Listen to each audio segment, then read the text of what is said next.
పక్కనోడికి పుట్టినటువంటి పిల్లలకి తెలుగుదేశం కూటమి ప్రభుత్వం వెళ్ళి పేర్లు పెట్టి వీళ్ళ ఖాతాలో వేసుకునేటటువంటి దిక్కుమాలినటువంటి పరిస్థితి.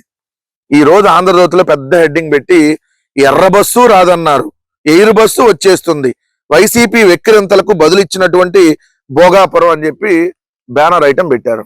ఆంధ్రజ్యోతి రాధాకృష్ణకి సిగ్గు శరం కొద్దిగన్నా ఆ దేవుడు పెట్ల. అంటే అలానే పుట్టించాడు బేసిక్ గా.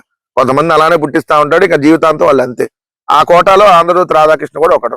ఇక్కడ హెడ్డింగ్ చూడండి పెట్టి, నేవీ నియంత్రణలో ప్రస్తుత విశాఖ ఎయిర్పోర్టు, వారు అనుమతించిన మేరకే పౌర విమానాలు, కొత్త అంతర్జాతీయ విమానాశ్రయం అవసరము, దీనిపై 1997లోనే చంద్రబాబు నాయుడు ఆలోచన చేశాడంట.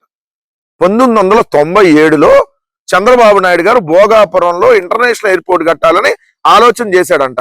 97లో ఆలోచన చేసి 97లో ఎక్కడ పడుకున్నారు, 98లో ఏడబడుకున్నాడు, 99లో ఏడబడుకున్నాడు, 2004 దాకా ఎక్కడ పడుకున్నాడు, ఆయనే కదా ముఖ్యమంత్రి.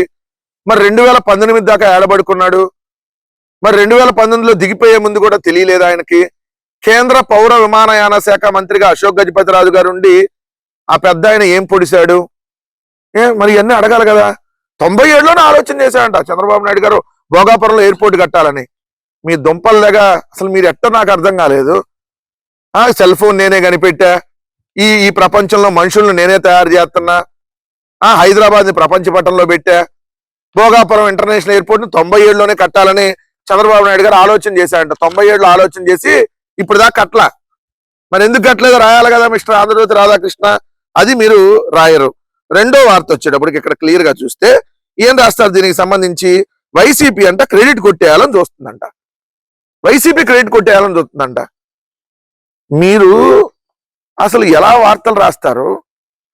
మరి వైసీపీ విధంగా క్రెడిట్ కొట్టేయాలని చూస్తే మీరు కట్టేసి ముందే మరి మీరు క్రెడిట్ తీసేసుకోవచ్చుగా. 2019 కంటే ముందే మీరు కట్టేయచ్చుగా. భోగాపురం ఇంటర్నేషనల్ ఎయిర్పోర్ట్ కు సంబంధించి, అంటే భోగాపురం అంతర్జాతీయ విమానాశ్రయానికి సంబంధించి ఎలక్షన్స్ కి 2 నెలల ముందు చంద్రబాబు నాయుడు గారు ఉత్తుత్తి శంకుస్థాపనలు చేస్తా ఉంటాడు. ఈయనకి శంకుస్థాపనలు చేయటమే, ఏ ప్రాజెక్ట్ ని పూర్తి చేసిన దాఖలాలు ఉండవు. శంకుస్థాపనలు చేసి అలా వదిలేస్తా ఉంటాడు. ఎవరైనా అన్ని అనుమతులు తీసుకొని వచ్చి శంకుస్థాపన చేస్తారా? ఏం అనుమతులు తీసుకురాకుండా కోర్టు కేసులు పెండింగ్ ఉండగా శంకుస్థాపన చేస్తారా? ఏమయ్యా ఆంధ్రజ్యోతి రాధాకృష్ణ, నువ్వు కడుపుకి అన్నమే తింటున్నావు కదా, సమాధానం చెప్పాలి కదా. 2200 ఎకరాలలో ఏదైతే అంతర్జాతీయ ఎయిర్పోర్ట్ భోగాపురంలో కట్టాలని, అదే విధంగా ఒక 500 ఎకరాల్లో ఏరో సిటీ కట్టాలని చెప్పి జగన్మోహన్ రెడ్డి గారి ప్రభుత్వం నిర్ణయం తీసుకొని కోర్టులో 130 కేసులు పెండింగ్ లో ఉంటే వాటన్నిటిని పరిష్కరించి అక్కడ 4 గ్రామాల్లో 404 కుటుంబాలు నిర్వాసితులు అవుతా ఉంటే వాళ్ళందరినీ వేరే ప్రాంతాలకు తరలించి 960 కోట్లతో జగన్ గారి ప్రభుత్వం భూసేకరణ అక్కడ చేసి కేంద్ర ప్రభుత్వం నుంచి ఎన్ఓసి తీసుకొని వచ్చి 2023 మే 3న భూమి పూజ చేశారు జగన్మోహన్ రెడ్డి గారు. అదే విధంగా విశాఖపట్నం నుంచి భోగాపురం వరకు 77 మీటర్ల వెడల్పుతో కనెక్టివిటీ రోడ్డుపై ప్రణాళిక సిద్ధం చేసి అప్పటి కేంద్ర మంత్రి గడ్కరీ గారిని ఒప్పించారు. అది 6 లైన్ల రహదారి 6300 కోట్ల రూపాయలతో ఏదైతే నిర్మించాలని చెప్పి.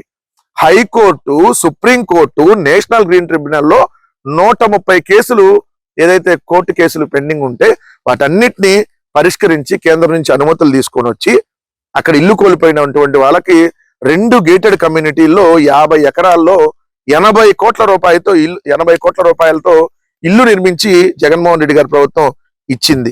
అదే విధంగా ఆ రోజు జగన్మోహన్ రెడ్డి గారు ఆ భోగాపురం అంతర్జాతీయ విమానాశ్రయాన్ని 5000 కోట్ల రూపాయలతో 2026 నాటికి ఏకంగా 2 రన్వేలు, 7 ఏరో బ్రిడ్జిలు, ప్యాసింజర్ టెర్మినల్, కార్గో టెర్మినల్, విమానాల మరమ్మతుల యూనిట్, యావియేషన్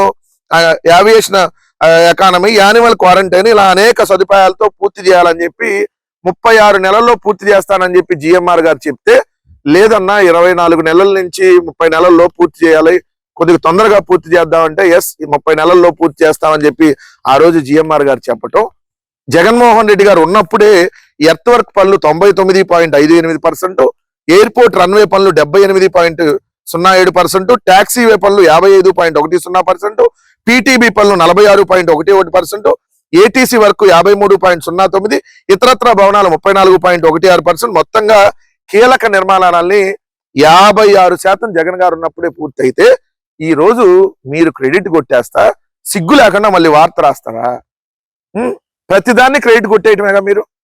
జగన్ గారు తీసుకొచ్చిన వాటికి పేర్లు మారుస్తారు, లేదంటే జగన్ గారు తీసుకొచ్చిన వాటికి ఏదైతే డైరెక్ట్ గా మీ ఖాతాలో వేసుకోవడం కోసం ఏదైతే ఇలా క్రెడిట్ చోరీ పాల్పడతారు, లేదంటే ప్రైవేట్ పరం చేసేస్తారు. ఇదే కదా మీరు చేసేది. భోగాపురం అంతర్జాతీయ విమానాశ్రయం జగన్మోహన్ రెడ్డి గారి విజన్ లో భాగం. జగన్మోహన్ రెడ్డి గారు ఆ భోగాపురం అంతర్జాతీయ విమానాశ్రయానికి అన్ని అనుమతులు తీసుకొని వచ్చి కోర్టు కేసులన్నీ క్లియర్ చేసి భూసేకరణ చేసి దానికి శంకుస్థాపన చేసి దాని కనెక్టివిటీ రోడ్లకి ఆమోదం తెలుపుకొని ఈ రోజు అది పూర్తయిందంటే జగన్మోహన్ రెడ్డి గారి ముందు చూపు వల్ల అన్న విషయం గుర్తు పెట్టుకోమని చెబుతా ఉన్నా. మీరు ఎన్ని తప్పుడు రాతలు రాసి క్రెడిట్ చోరీకి పాల్పడాలన్నా ప్రజలకు వాస్తవాలు తెలుసన్న విషయం చంద్రబాబు నాయుడు గారు అలా కూటమి ప్రభుత్వం ఆ దినపత్రికలో గుర్తు పెట్టుకుంటే మంచిదన్న విషయం మరోసారి స్పష్టం చేస్తా ఉన్నా.